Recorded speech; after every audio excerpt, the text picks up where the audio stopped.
This is one of the smallest ITX builds I've done and something you'll definitely want to take a look at. It's quiet, well-cooled, and can play basically anything you'd want in a case the size of a lunchbox. I'm targeting 1080p high settings here, but this build can absolutely handle games in 1440p. So let's talk about the parts, put this thing together, and then we can check out the thermal and gaming performance.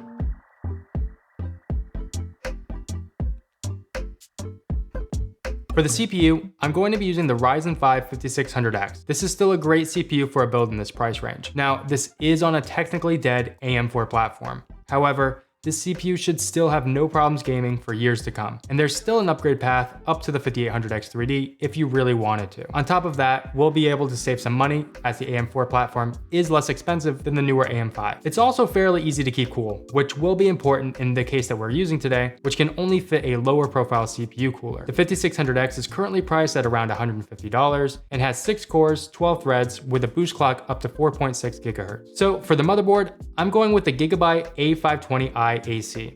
This board has plenty of USB ports, Wi-Fi, and a Q flash button to update the BIOS, which is really nice to have in case you need to update your BIOS for the Ryzen 5000 series compatibility. ITX motherboards are also typically a bit more expensive than a full-sized ATX board, but I was able to find this one for around $110. Unfortunately, the compromise here is that there is no USB-C header, so we won't be able to use the USB-C port included on the case. But at this lower price point, I'm okay with that compromise. Next up, we can install the SSD. Because I want to keep this build under $900, to put more money into some of the other components, I'm only going with 500 gigs of Crucial's P3 Plus storage. This is still enough for a handful of games, but if you need more storage, you could always jump up to 1 terabyte or more. I was able to pick this up from Amazon for $30. Okay, so now we can install our RAM, and for this build, I'm going with 16 gigs of Corsair Vengeance LPX DDR4 3200 memory. And this should work out perfect for this build and costs only $40. So we'll just want to make sure that the notch is correctly aligned and then apply even pressure until you hear it click into place. Now we can install the CPU cooler, and I picked up the ID Cooling IS55. These coolers are quiet, have a very low profile, and they do an excellent job keeping things cool despite its size. The total clearance on this cooler is 57 millimeters, including that 120 millimeter fan installed on the top of the fin stack, which should comfortably fit in the 60 millimeter max CPU cooler height supported by the case. I picked up mine from Amazon for $40. To install, we will need to remove the pre-installed mounts from the motherboard by unscrewing these 4 screws and then removing them. The cooler uses the existing backplate, so we can leave that in place and grab the 2 brackets that work for an AM4 socket CPUs. Now we can screw the brackets into place and apply some thermal paste. A pea-sized amount in the center will work perfect. Next, we can lower the CPU cooler onto the brackets and begin screwing the cooler into place. ID Cooling includes a long screwdriver in the box to reach through the fins, which is a really nice addition. Now we want to switch sides every 2 to 3 rotations to ensure even pressure across the CPU until fully in place. No need to use excessive force here, you can easily feel when it's completely tightened. Then we can wrap the CPU fan cable around to plug it into the CPU fan header, and that's the motherboard prepped. And it's looking really good, it's very compact, and the CPU cooler is fitting really nicely, just clearing the RAM.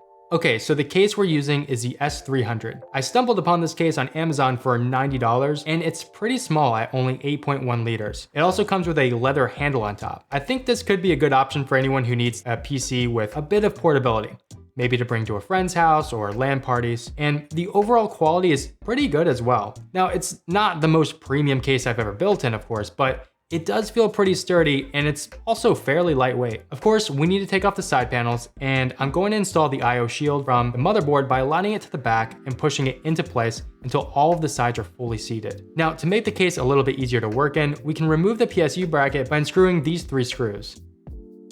The case also includes a PCI Express Gen 3 riser cable that we will need to feed through the middle of the case. The instructions try to say to feed this through after you install the motherboard, but the space here is so tight that it would be impossible to do that, at least with the motherboard I'm using. Okay, let's take the motherboard and align it with the 4 standoffs, then use the screws included with the case to secure it. Then we can plug in the riser cable into that PCI Express slot. Now let's plug in some of the case cables while there's still some room. So that's the front panel connectors and the USB 3.0 on the left-hand side. As I mentioned earlier, there is no USB-C header on this motherboard, so I'm just gonna remove that case cable altogether. For the power supply, I'm gonna be using the Corsair SF750 80 Plus Platinum. You could get a less expensive power supply. However, small form factor ones are generally more expensive, and it's gonna be at least $100 new. I picked this this one up for $160. Now, some may think that this is overkill for the build, but there are a few reasons why I decided to choose this one. First, I don't like to cheap out on power supplies because if something goes wrong there, the collateral damage could affect other components. Secondly, this one is very silent and efficient, which will be really nice to keep the noise levels down. And lastly, it includes nice braided cables, which are much more flexible and easier to work with in such a small case. The 750 watts will also leave plenty of headroom for a more powerful GPU in the future if you want an upgrade. So before we install the PSU itself, I'm going to plug in the 24-pin motherboard cable on the left and the 8-pin CPU connector at the bottom right. Then we can feed that cable across the bottom and up the left side to the power supply's location. All right, so now let's slide the power supply bracket onto the unit and secure it with the included 6 screws. Then we can plug in the cables we routed earlier and resecure the bracket into the case. We'll also need another 8-pin connector for the GPU, so we can plug that in now and then feed it through the middle of the case. Now that everything on this side is plugged in, we can do a bit of cable management to clean things up. For the GPU, I'm going with the RX 6650 XT. This is a great card for high frame rate 1080p gaming and outperforms the RTX 3060 for less money. Now, while this card targets 1080p gaming, it can absolutely handle games in 1440p if you're willing to drop a few settings. However, if you can spare the extra $30 or $40, I would recommend jumping up to the RX 6700. That card is a bit faster, has a bigger memory bus, and 10 gigs of VRAM over the 8 gigs on the 6650 XT. That extra 2 gigs is nice to have as newer games are starting to utilize more VRAM, especially if there's any chance that you may want to game at 1440p. The case can support a 2.5 slot GPU up to 305 millimeters in length. The one I have here is about 274 millimeters, so there's some extra room if you wanted something larger. Okay, so let's secure the PCI Express riser using the included 2 screws. Then we can unscrew and remove this piece above the slot covers. Then bring the GPU over the case and connect the power cable we ran earlier. Unlatch the PCI Express riser slot and lower the GPU into the case, align it with the PCI Express slot, and gently push until it locks. Now let's secure the GPU, resecure the panel, and that's the build complete.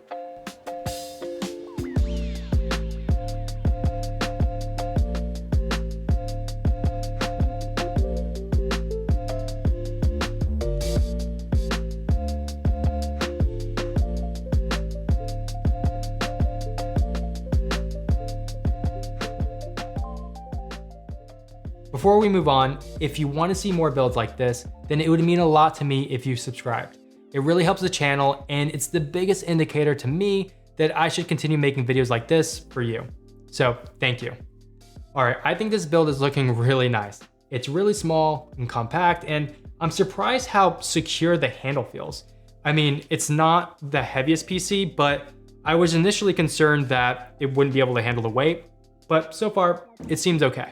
This does actually feel pretty portable. It would be pretty cool to pair this with a portable monitor for LAN parties or to take it to a friend's house. Even if you don't plan to take it anywhere, its small size just makes it easier to fit on your desk. Okay, so now let's check out the performance. And a high refresh rate 1080p monitor would be an ideal pick here. However, if you did want to do some 1440p gaming, you totally could, but you may need to lower some settings for some games. So jumping into Hogwarts Legacy here in 1080p, and rasterization performance is looking really good at well over 100 frames per second using high settings. Now, I'm not using ultra settings here, but high settings and getting over 100 frames per second is still really impressive stuff. Hogwarts Legacy is a pretty demanding game, but it does take a dip when you get into a more demanding area like running through Hogsmeade, but we're still getting around 70 to 80 frames per second. Looking at Cyberpunk, we're getting around 60 to 70 frames per second with just rasterization, drive around Night City. So that is without FSR in 1080p. If you decided you wanted to hook this up to a 1440p monitor, you are looking at just over 30 frames. So you'd probably want to use FSR here. And if you set that to performance, then you get a nice bump to over 60 frames per second. All right, for multiplayer, testing out some Apex Legends in 1080p using the highest settings, and this tiny machine is killing it at well over 100 frames per second,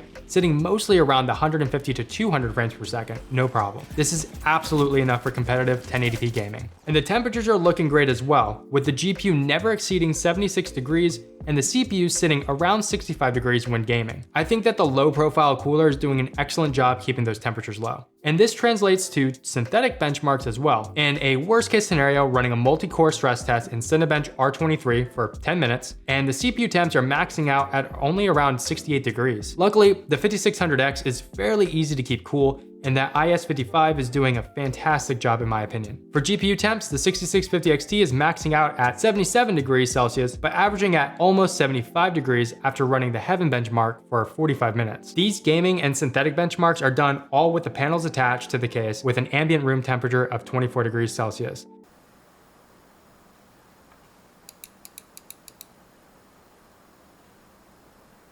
So yeah, I'm pretty happy with the performance on this low machine. The total price as configured here is $880, which is not bad, but you could get it down to around $850 if you went with a cheaper power supply. But I think the only things I would change here is maybe adding a case fan that could help bring the GPU temps down a bit more. And while I am happy with the performance of the 6650 XT, I think it would still be worth spending the extra $30 or so for the 6700. You get a small increase in performance, but more importantly, that extra 2 gigs of VRAM would help for the newer games that are needing it, especially if there's any chance that you would want to run at 1440p. Either way, 8 gigs should still be enough for 1080p gaming. But let me know, what do you think about the build in the comments below? What do you like? What would you change? So thanks for watching, and I will see you in the next one.